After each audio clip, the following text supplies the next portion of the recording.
بسم اللہ والحمد للہ والصلاة والسلام علی رسول اللہ وعلی آلہ واصحابہ اجمعین الی یوم الدین۔ الحمدللہ آج 1 مارچ 2020 کو سنڈے کے دن علمی و تحقیقی مجلس نمبر 105 میں 105 نمبر میں ہم نماز کا پریکٹیکل طریقہ سیکھیں گے انشاءاللہ تعالی، اور اسی طریقے کے اندر ہم نماز میں جتنے پوسچرز ہیں کس طریقے سے بنانے ہیں، کون سا رکن کیسے ادا کرنا ہے اس کو سیکھیں گے۔ اس کے بعد پھر عام نماز کا جو طریقہ ہے اس کے بعد انشاءاللہ تعالی نماز وطر کے طریقے کو، نماز جنازہ کے طریقے کو اور نماز عیدین کے طریقے کو انشاءاللہ تعالی۔ تو سب سے پہلے میں جو نماز کے لیے ہماری ریکوائرمنٹ ہے اس کو ڈسکس کرتا ہوں۔ وضو اور غسل والا معاملہ تو الگ سے ہے، یہ ساری چیزیں انڈرسٹوڈ ہیں۔ اس کے بعد جب آپ مسجد میں آئیں گے تو نماز کے لیے سب سے ضروری چیز یہ ہے کہ آپ قبلہ رخ کھڑے ہوں گے،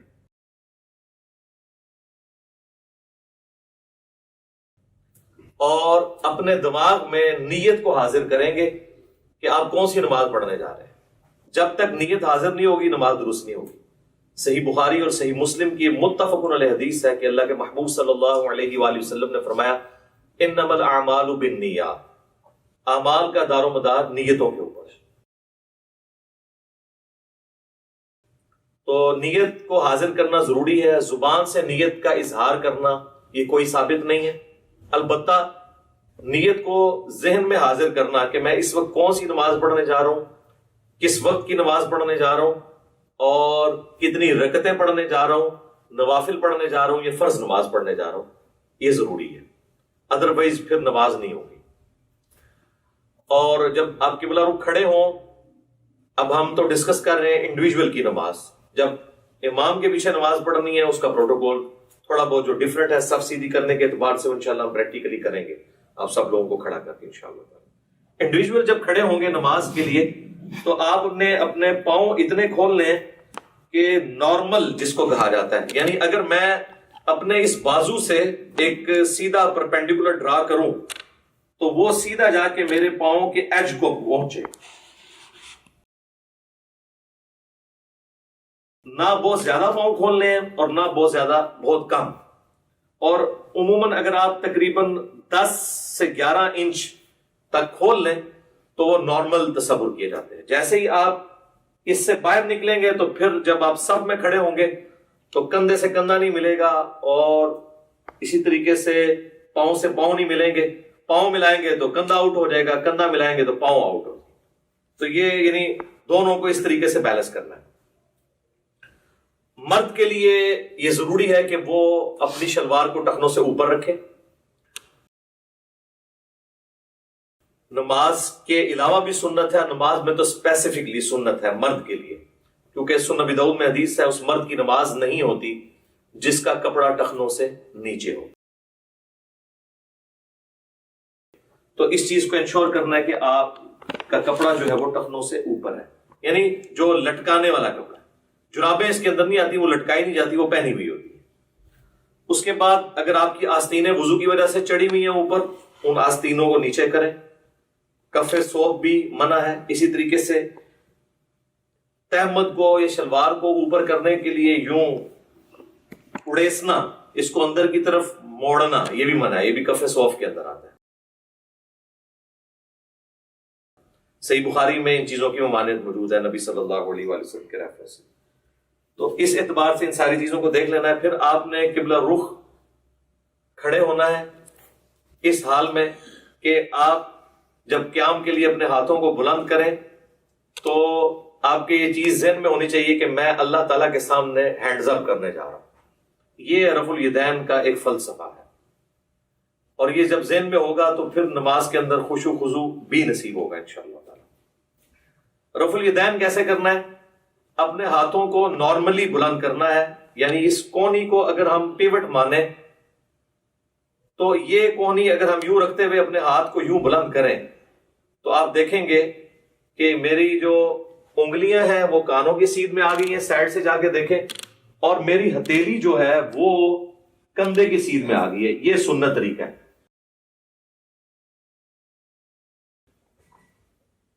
اور اس دوران ہاتھ کی انگلیاں اتنی کھلی ہوئی ہونی چاہیے جو نارمل ہے. سنن ابی داؤد میں حدیث ہے کہ نبی علیہ السلام جب رفع الیدین کرتے تھے تو ہاتھوں کی انگلیوں کو پھیلا کر کرتے تھے. پھیلانے سے مراد یہ نہیں ہے کہ ایسے کرتے تھے, تو بالکل اب نارمل طریقہ ہے. یعنی وہ راوی یہ بتانا چاہ رہے ہیں کہ نبی علیہ السلام ہاتھوں کو یوں نہیں رکھتے تھے بلکہ نارمل ہی رکھتے تھے. اب آپ اس کو یوں دیکھیں گے تو میں جب اس کو ہاتھ کو بلند کروں گا تو آپ یہ دیکھیں, میرے دونوں انگلیاں کانوں کی سیدھ میں ہیں, میری ہتھیلیاں کندھے کی سیدھ میں ہیں, اور میری ہتھیلیاں قبلہ رخ ہیں. اور اس دوران یہاں پر ہی تھوڑی دیر کے لیے روکتے ہوئے میں اللہ اکبر کہوں گا اور اس کے بعد اپنے ہاتھوں کو باندھوں گا. اب جتنے بھی رفع الیدین ہوں گے وہ اسی طریقے کے ساتھ ہوں گے. صحیح مسلم میں حدیث ہے کہ نبی صلی اللہ علیہ وآلہ وسلم اپنے ہاتھوں کو کانوں تک بلند کرتے تھے. صحیح بخاری میں حدیث ہے کہ نبی علیہ السلام اپنے ہاتھوں کو کندھوں تک بلند کرتے. اس میں تطبیق یہی بنتی ہے کہ آپ ہاتھ اس طرح بلند کرتے تھے کہ اگر انگلیاں دیکھی جائیں تو وہ کانوں کی سیدھ میں آ جائیں اور ہتھیلیاں دیکھی جائیں تو وہ کندھوں کی سیدھ میں آ جائیں. یہ نارمل پوزیشن ہے اور یہ بالکل صحیح ہونا چاہیے. اس کے لیے پریکٹس کرنے کا طریقہ ہے کہ آپ شیشے کے آگے کھڑے ہوں اور اس کی پریکٹس کریں. بعض لوگ ہوتے ہیں ان کے ہاتھ یوں ہوتے ہیں, یوں ہوتے ہیں, کچھ یوں ہوتے ہیں. یہ پریکٹس آپ کو کرنی پڑے گی. کسی کا ایک ہاتھ اونچا ہوتا ہے, نیچے ہوتا ہے, تو یہ اب مجھے جو میں یہ کر رہا ہوں میرے سامنے شیشہ نہیں ہے, یہ میری پریکٹس کی وجہ سے یہ سیدھا نظر آ رہا ہے. بعض اوقات آپ سمجھ رہے ہوں گے کہ سیدھا ہے لیکن وہ سیدھا ہوتا نہیں ہے, ٹیڑھا ہو جاتا ہے. تو اس کے لیے آپ کو پریکٹس کرنی پڑے گی. اور رفع الیدین کرتے ہوئے آپ نے اللہ اکبر کہہ کے ہاتھوں کو باندھنا ہے. یہ صحیح بخاری کے اندر یہ بھی حدیث موجود ہے کہ نبی علیہ السلام رفع الیدین کرتے اور اللہ اکبر کہتے. اور صحیح بخاری مسلم میں یہ بھی ملتا ہے کہ آپ صلی اللہ علیہ وآلہ وسلم اللہ اکبر کہتے اور رفع الیدین کرتے. لہذا اس چکر میں نہیں پڑنا کہ پہلے رفع الیدین کرنا ہے یا پہلے اللہ اکبر کہنا ہے. دونوں بیک وقت کہنے ہیں, آگے پیچھے کہنے ہیں, جس بھی طریقے سے کہیں سائملٹینیسلی آپ کہہ لیں.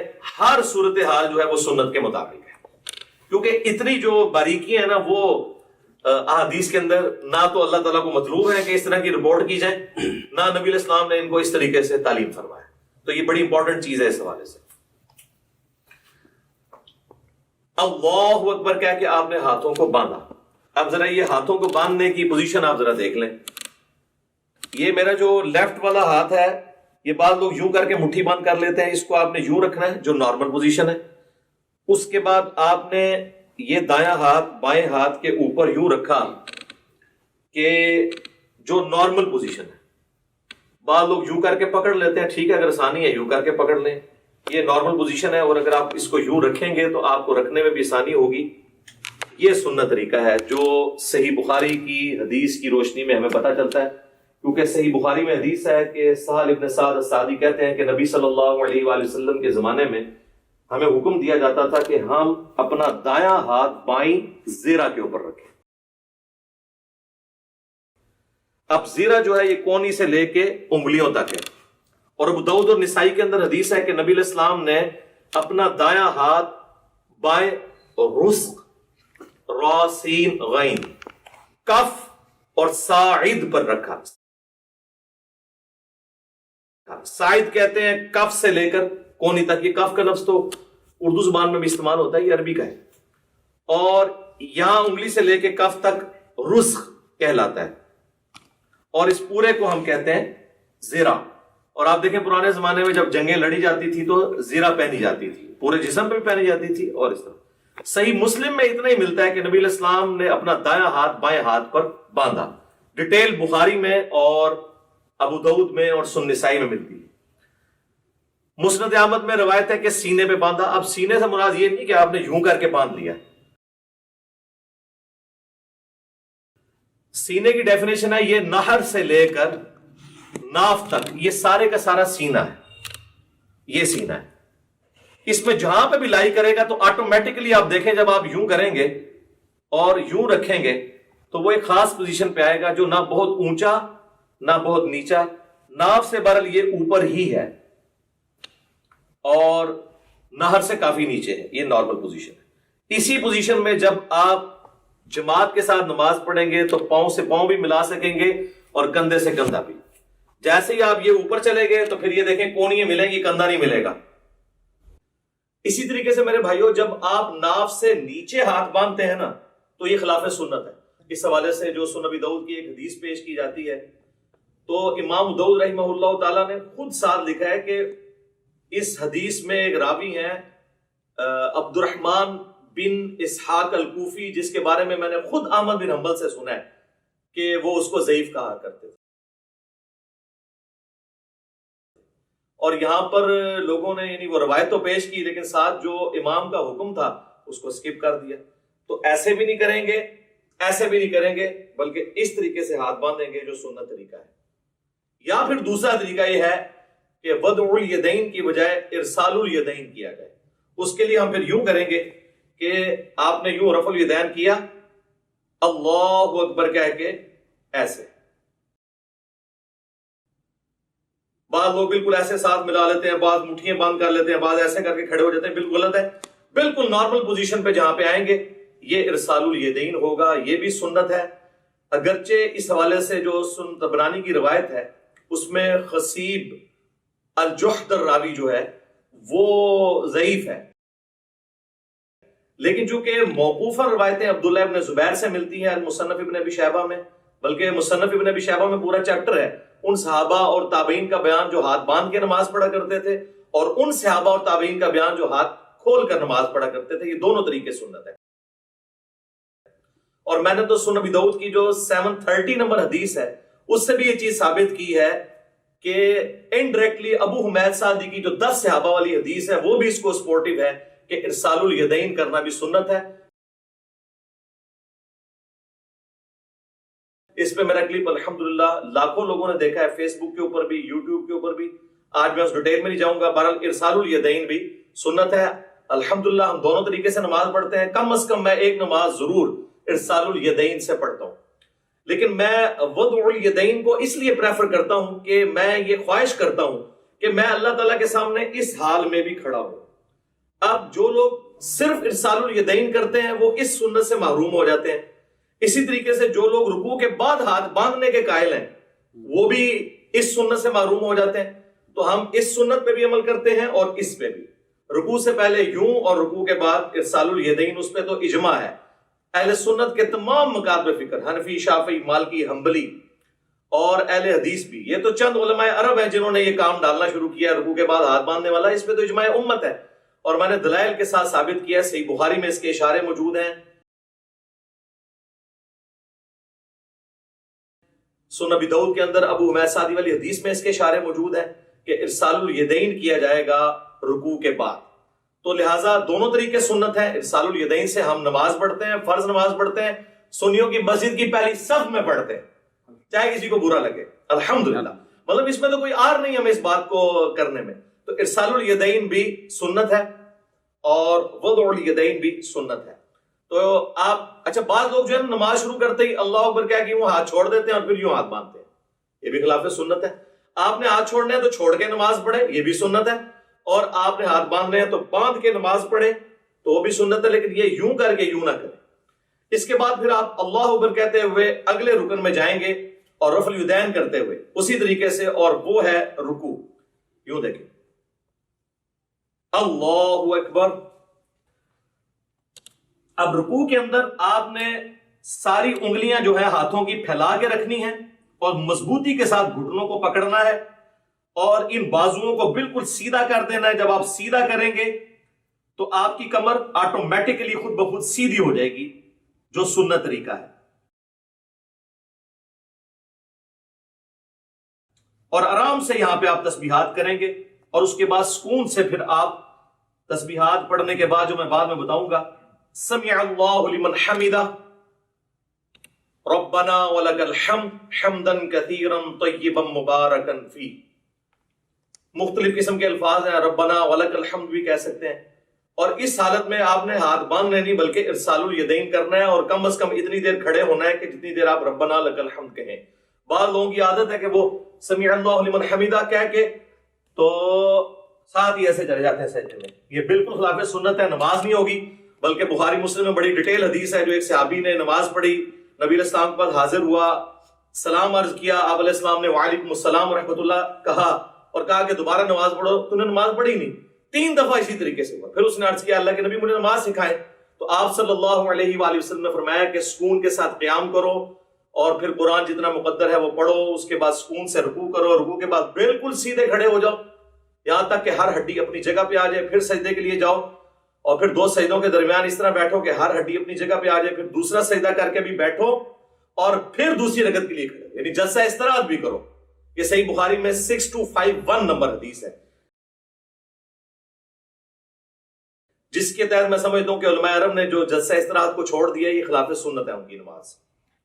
ربنا لک الحمد بھی کہہ سکتے ہیں، اللہم ربنا ولک الحمد بھی کہہ سکتے ہیں، جو بھی وہ انشاءاللہ میں پریکٹیکل جب کروں گا تو آپ کو پتہ چل جائے گا۔ اس کے بعد آپ نے سجدہ میں جانا ہے اور اس کے لیے سنت یہ ہے کہ آپ نے پہلے ہاتھ لگانے ہیں، اس کے بعد گھٹنے لگانے ہیں، اور نبی علیہ السلام کی حدیث ابو داؤد میں موجود ہے، آپ صلی اللہ علیہ وآلہ وسلم نے فرمایا کہ اونٹ کی طرح مت بیٹھو۔ اور بعض لوگ کہتے ہیں جی اونٹ تو بیٹھتا ہی اس طرح کے پہلے ہاتھ لگاتا ہے پھر گھٹنے، تو میں اس پہ اکثر کہتا ہوں کہ نبی علیہ السلام نے اونٹ بٹھایا ہوا ہے، اس میں آگے الفاظ موجود ہیں پہلے ہاتھ لگاؤ بعد میں گھٹنے۔ پھر صحیح بخاری میں جو حدیث ہے 803 نمبر، اس سے پہلے امام بخاری نے باقاعدہ عبداللہ ابن عمر کا عمل لکھا ہے جس کی پوری سند مصنف ابن ابی شیبہ میں موجود ہے کہ عبداللہ بن عمر جب سجدے میں جانے لگتے تھے پہلے ہاتھ لگاتے تھے بعد میں گھٹنے۔ لہذا علماء عرب جو نماز پڑھتے پہلے گھٹنے لگاتے ہیں یہ سنت سے دور ہے ایز کمپیئر ٹو اس عمل کے جو ہم کرنے لگے ہیں۔ ربنا لک الحمد حمدا کثیرا طیبا مبارکا فی، اس کے بعد آپ سجدے کی طرف جھکیں گے تو آپ نے یہ دیکھیں کہ خود بخود اپنی جگہ بنائے گا ہر چیز۔ آپ دیکھ رہے ہیں میری انگلیاں ایسی جگہ پہ آئی ہیں کہ جب میں اس ایج کے اوپر سجدہ کروں گا تو میری انگلیاں کانوں کی سیدھ میں آئیں گی اور ہتھیلیاں کندھے کی سیدھ میں، جس طرح کے رفع الیدین کے وقت تھی، اور انگلیاں آلموسٹ نارمل پوزیشن میں ہوں گی۔ ایک ضعیف روایت ملتی ہے جس میں آپ صلی اللہ علیہ وآلہ وسلم کے بارے میں آتا ہے کہ انگلیاں ملا کے سجدہ کرتے تھے۔ کچھ تابعین کے بارے میں صحیح سند سے بھی ملتا ہے کہ وہ پسند کرتے تھے کہ انگلیاں ملا کے کی جائیں، لیکن اس پہ کوئی مرفوع یا موقوف حدیث اس حوالے سے نہیں ملتی۔ آپ نارمل پوزیشن میں رکھیں، اتنی نہ کھول دیں کہ یہ قبلہ رخ سے ہٹ جائیں، یہ نارمل پوزیشن میں۔ اور اگر کسی نے یوں رکھنی ہے تو یوں بھی رکھ سکتا ہے، اس میں ذرا تردد ہوتا ہے، اس میں ہتھیلیاں بھی لگ جاتی ہیں اور آپ آلموسٹ یہ قبلہ رخ ہی ہوتی ہیں انگلیاں۔ کانوں کی سیدھ میں انگلیاں آ جائیں گی، یعنی کہ یہ 2 آنکھوں کے درمیان آپ آنکھوں کی سیدھ میں رکھیں گے، خود بخود کانوں کی سیدھ میں آئیں گی، اور ہتھیلیاں جو ہیں وہ شولڈر کی سیدھ میں، اور پھر آپ نے پہلے ناک لگانا ہے اس کے بعد ماتھا لگانا ہے۔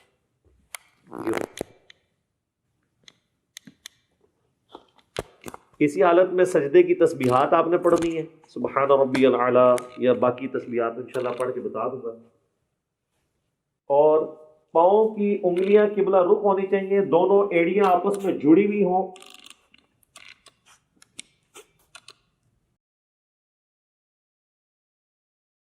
اور ہاتھ جو ہیں وہ پہلوؤں سے الگ ہوں، رانے جو ہیں وہ پنڈلی کے جوڑ سے الگ ہوں، نارمل پوزیشن کے اوپر۔ اور ادھر سے اگر یعنی اس میں گیپ بھی موجود ہونا چاہیے۔ سب سے افضل طریقہ تو یہی ہے کہ تھوڑا اور بڑا کر لیا جائے سجدہ یوں کر کے، لیکن وہ آج کل ہماری صفحے جو ڈیزائن ہے اس میں وہ بڑے والا سجدہ نہیں ہوتا جو بخاری مسلم میں آتا ہے کہ بکری کا بچہ بھی گزر سکتا تھا، وہ اعلیٰ ترین درجہ ہے۔ جس چیز سے منع کیا گیا نا وہ یہی ہے کہ آپ نے، بخاری مسلم میں آتا ہے کہ کونیاں زمین پہ کتے کی طرح نہیں یوں بچھانی،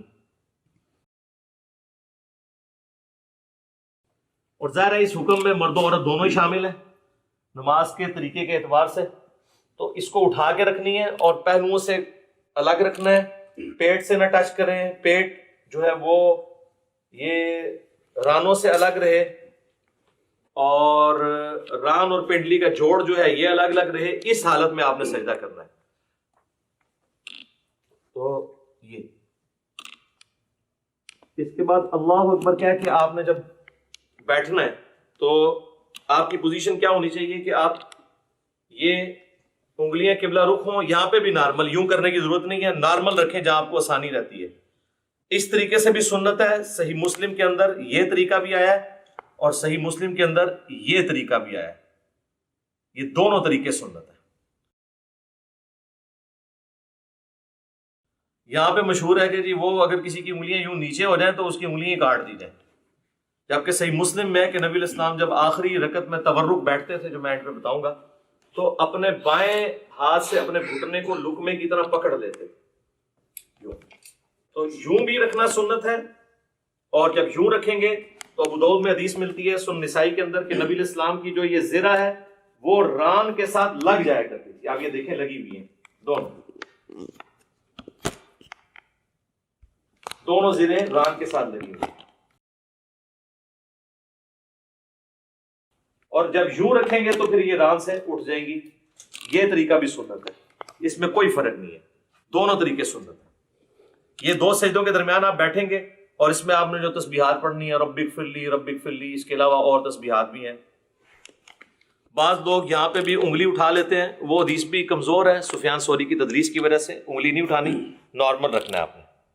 اس کے بعد پھر اللہ اکبر کہہ کے آپ نے دوسرے سجدے میں جانا ہے اور پھر اسی طریقے سے تسبیحات کرنی ہے. ناک بھی لگنا چاہیے، ماتھا بھی لگنا چاہیے، اور زمین کی سختی ہلکی سی معلوم ہونی چاہیے. بالکل نہیں ہوا میں سجدہ ہو رہا ہو.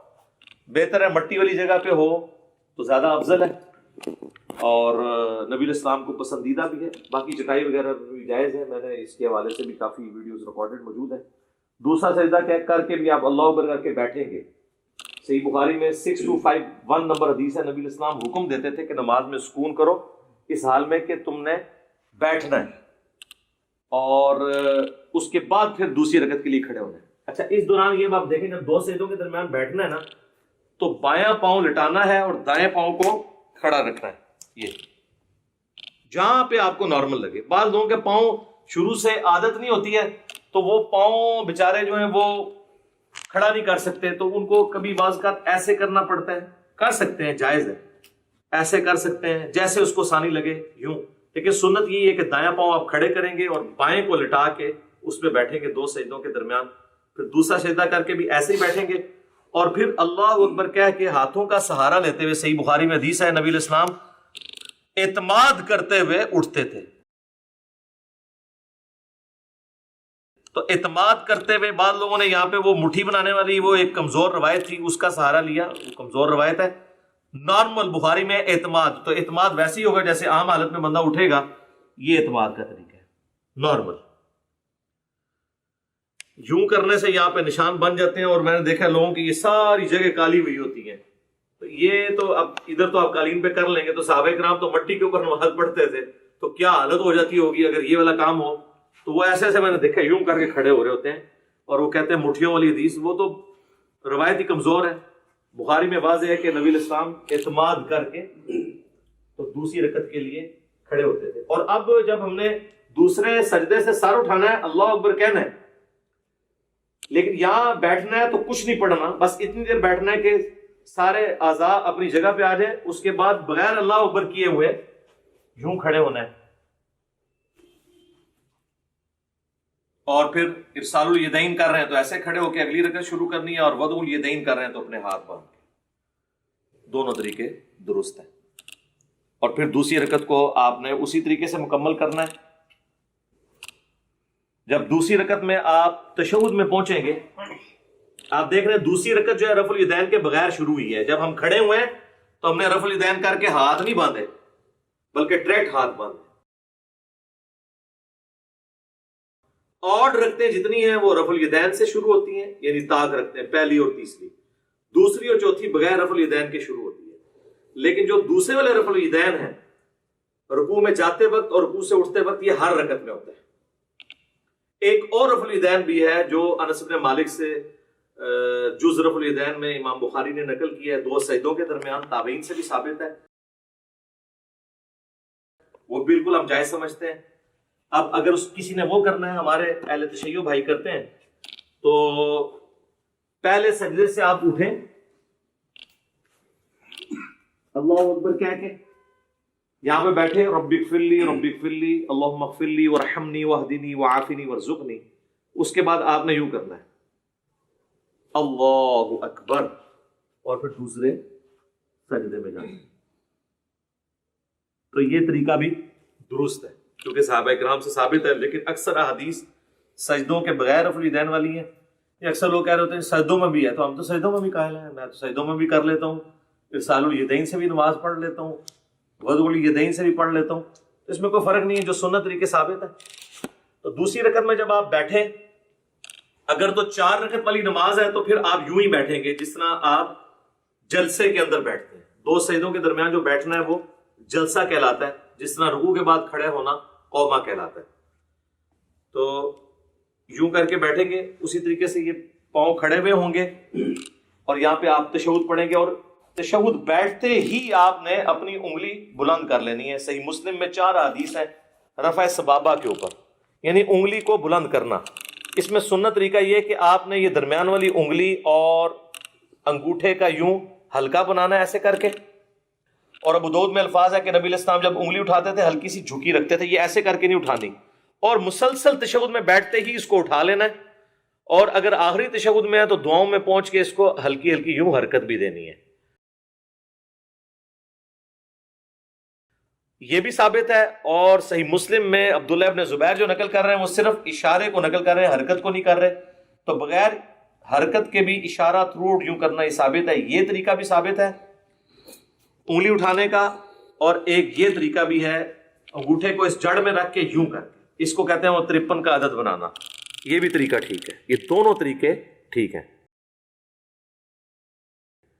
یہ عمومی طریقہ احادیث کے اندر رپورٹ ہوا ہے، چاہے یہاں پہ رکھیں چاہے یہاں پہ رکھیں، دونوں طریقے درست ہوں گے تشہد میں. اور یہ میں درمیان والے تشہد کی بات کر رہا ہوں جو 2 رکعتوں کے بعد ہے. جب آپ 4 رکعت پڑھ رہے ہو تو محمدن عبدہ و رسولہ تک پڑھ کے ساتھ دروشی بھی پڑھ لیں تو افضل ہے. وہ مسند احمد میں حدیث موجود ہے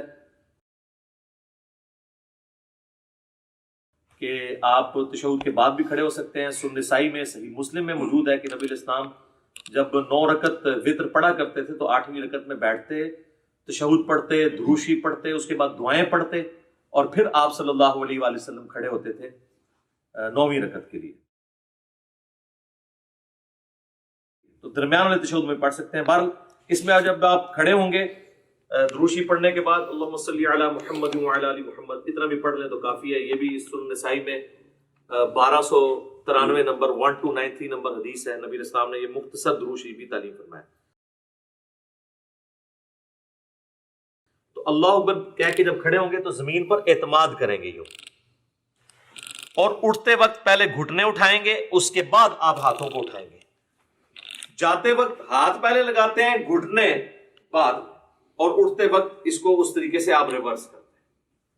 یعنی دوسرے الفاظ میں جو کچھ آپ نے بچپن سے سیکھا ہے تقریباً اس کے الٹ ہی کرتے ہیں آپ. پہلے گھوڑے لاتے تھے پھر ہاتھ لاتے تھے. تو اس طرح ذرا آسانی سے سمجھ آ جائے گا. اسی کو ہم نے عرض کیا ہے کہ مرنے سے پہلے ہے مسلمان کر لے اس پہ غور. کتابوں کا خدا اور ہے، بابوں کا خدا ہے. اچھا لوگ بڑا پراپوگنڈا کر رہے ہیں اس نے 2 خدا کر دی ہیں. 2 خدا نہیں ہم نے کیے ہیں، ہم نے یہ بتایا کہ اس خدا کا تعارف جو آپ نے کروایا ہے وہ نہیں ہے جو نبی علیہ السلام نے کروایا. وہ تو میں نے کلیریفائی بار بار کیا، ان کو بھی خیر سمجھ ہے. تو یہ کتابوں کی نماز آپ کو سکھا رہے ہیں جو نبی علیہ السلام نے امت تک، صحابہ، اہل بیت، تابعین، تبع تابعین کے ذریعے ہم تک پہنچائی ہیں الحمدللہ. اچھا اب چونکہ تیسری رکعت ہے تو تیسری رکعت میں جب ہم زمین پہ اعتماد کر کے کھڑے ہوں گے تو آپ اللہ اکبر، یہاں سے کھڑے ہوتے ہی آپ نے اللہ اکبر کہنا ہے، یعنی اللہ اکبر.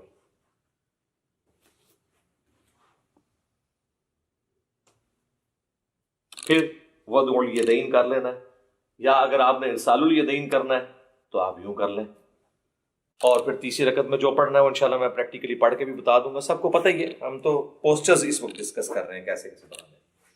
تیسری رکعت بھی اسی طریقے سے ہوگی، اور تیسری رکعت میں بھی دوسرا سجدہ کرنے کے بعد جلسے میں بیٹھ کے، جسے جلسہ استراحت کہتے ہیں، پھر آپ نے کھڑے ہونا ہے تیسری رکعت کے لیے اور چوتھی رکعت کے لیے، اور وہ رفع الیدین کے بغیر ہوگی. ڈائریکٹلی ہاتھ باندھیں گے یا ارسال الیدین کریں گے نارمل پوزیشن میں. پھر اسی طریقے سے اللہ اکبر کہہ کے آپ رکوع میں جائیں گے، پھر رکوع سے اٹھیں گے اور ربنا لک الحمد کہیں گے. تو چوتھی رکعت میں جب آپ دوسرا سجدہ کر کے بیٹھیں گے تو صحیح بخاری میں موجود ہے نبی صلی اللہ علیہ وآلہ وسلم تورک کیا کرتے تھے، اور اس میں الفاظ ہیں کہ چوتھی رکعت میں بیٹھتے تھے، اور ابو داؤد میں یہ الفاظ ہیں ابو حمید سعدی والی حدیث کے اندر کہ جس رکعت میں آپ نے سلام پھیرنا ہوتا تھا نا اس میں آپ تورک کرتے تھے۔ تو اس سے ہمیں یہ بات پتا چلی کہ چاہے 4 رکعت والی نماز ہے، 3 والی ہے، 2 والی ہے، جس تشہد میں دروشی پڑھنے کے بعد آپ نے سلام پھیرنا ہے اس میں آپ نے تورک کرنا ہے۔ اور اس میں حکمت بھی ہے کہ اس میں انسان تھکتا نہیں ہے۔ تورک جو ہے یہ دایاں پاؤں آپ نے بائیں پاؤں کے نیچے سے گزار کے دائیں پاؤں کو آپ نے کھڑا کرنا ہے، اور آپ نے دائیں پاؤں کے نیچے سے بائیں پاؤں کو گزارنا ہے اس حالت میں، یہ تورک ہے۔ اور آپ یوں بھی کر سکتے ہیں، یہ ابو داؤد میں یہ بھی حدیث ہے کہ نبی علیہ السلام نے اپنے دونوں پاؤں ایک طرف نکال دیے، یہ ایک طرف نکالے ہوئے میں نے دونوں پاؤں، یہ بھی ٹھیک ہے، یہ بھی ٹھیک ہے۔ اس میں حکمت یہ ہے کہ جب آپ یوں بیٹھتے ہیں نا تو آخری تشہد تو چونکہ نبی علیہ السلام کا بہت زیادہ دعاؤں پہ ہوتا تھا، لمبا ہوتا تھا، اس میں آپ تھکتے نہیں ہیں۔ اس طرح بیٹھیں گے تو تھوڑی دیر کے بعد آپ کو تھکاوٹ محسوس ہونا شروع ہو جاتی ہے، الا یہ کہ بہت پتلا بندہ اس کو تو فیل نہیں ہوتا۔ تو یہ درمیان والا تشہد ہے اور یہ آخری تشہد ہے، چاہے وہ فجر کا ہو، مغرب کا ہو، عشاء کا ہو، آخری تشہد اس طریقے سے ہونا ہے۔ اور اس میں بھی آپ نے اس طرح انگلی اٹھا کے رکھنی ہے، تشہد میں مسلسل انگلی اٹھانی ہے۔ یہ جو کہتے ہیں اشہد ان لا الہ پہ اٹھاؤ، الا اللہ پہ گرا دو، یہ کوئی ثابت نہیں ہے، یہاں پہ رکھیں، یہ بھی سنت ہے۔ اور یہ صحیح مسلم میں الفاظ ہے کہ نبی علیہ السلام جب تشہد میں بیٹھتے تو اپنا دایاں ہاتھ جو ہے وہ دانے گھٹنے کے اوپر بائیں گھٹنے پہ رکھ کے اس کو لقمے کی طرح پکڑ لیتے، جو آپ کے بابوں نے آپ کو سکھایا کہ جس کی انگلیاں نیچے ہوں انگلیاں کاٹ دی جائے۔ اور یہ وہ سنت ہے جو صحیح مسلم کے اندر ہے۔ ہر شے پٹھی دسی تو پھر کہتے ہیں ساڈے بابے نو کچھ کہتا ہے، اور کیوں کہاں میں نیوٹن نو کہاں، جنہوں نے کام پایا انہوں نے کہنا ہے نا۔ یہ بھی سنت ہے، یہ صحیح مسلم میں یہ بھی سنت آئی ہے، اور یہ مسلسل اٹھا کے رکھیں۔ اور ابو داؤد میں، نسائی میں آتا ہے کہ جب آپ دعاؤں میں پہنچتے تھے نا تشہد کے اینڈ پہ دروشی کے بعد تو ہلکا ہلکا اسے یوں حرکت بھی دیتے تھے۔ اور اس کے بعد جب آپ پورا تشہد دعائیں مانگ لیں گے پھر آپ نے دائیں اور بائیں سلام پھیرنا ہے۔ اس میں جو امام مسجد حضرات ہیں وہ تو سلام یہی پھیر ہوتے ہیں، السلام علیکم ورحمۃ اللہ، اور دوسرا سلام ادھر کرتے ہیں، السلام علیکم ورحمۃ اللہ۔ یہ بالکل خلاف سنت ہے۔ آپ نے دائیں طرف والے نمازیوں کو بھی، اور فرشتے ہوں تو ان کی طرف بھی سلام بھیجنا ہے، تو اس کے لیے طریقہ یہ ہے کہ آپ نے پوری گردن موڑنی ہے یوں کر کے، السلام علیکم ورحمۃ اللہ، السلام علیکم ورحمۃ اللہ۔ اچھا، عربیوں کو ایک بڑا مسئلہ ہے۔ اچھا، السلام علیکم ورحمۃ اللہ وبرکاتہ بھی ثابت ہے ابو داؤد کے اندر، دونوں طریقے درست ہیں۔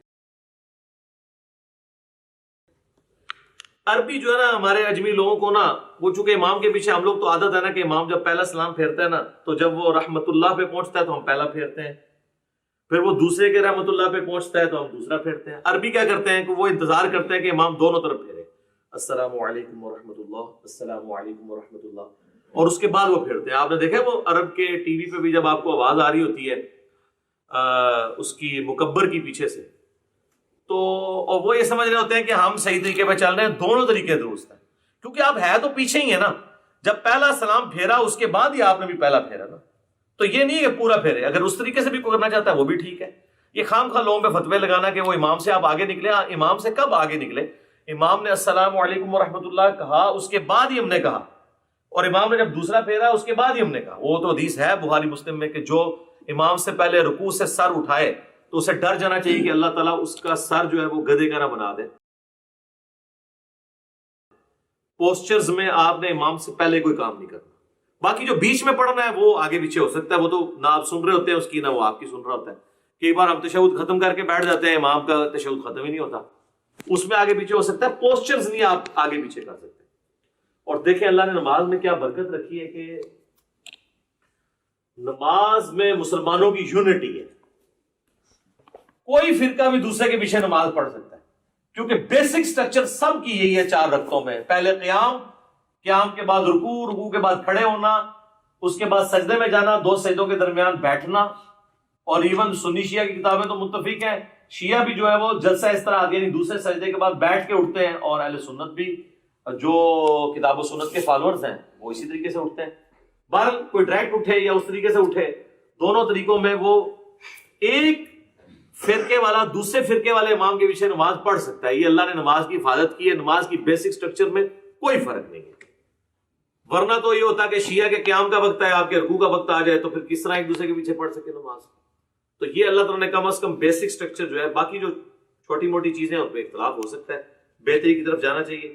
تو یہ میں نے آپ کو ایک بلو پرنٹ پیش کر دی ہے, قیام کیسے کرنا ہے, رفع الیدین کیسے کرنا ہے, اور اسی طریقے سے سجدہ کیسے کرنا ہے, 2 سجدوں کے درمیان بیٹھنا کیسے ہے, کون کون سی چیز پہلے لگانی ہے, کون سی بعد میں, کیسے سہارا لے کے اٹھنا ہے, انگلیاں کیسے رکھنی ہے, ساری چیزیں بتا دی ہیں.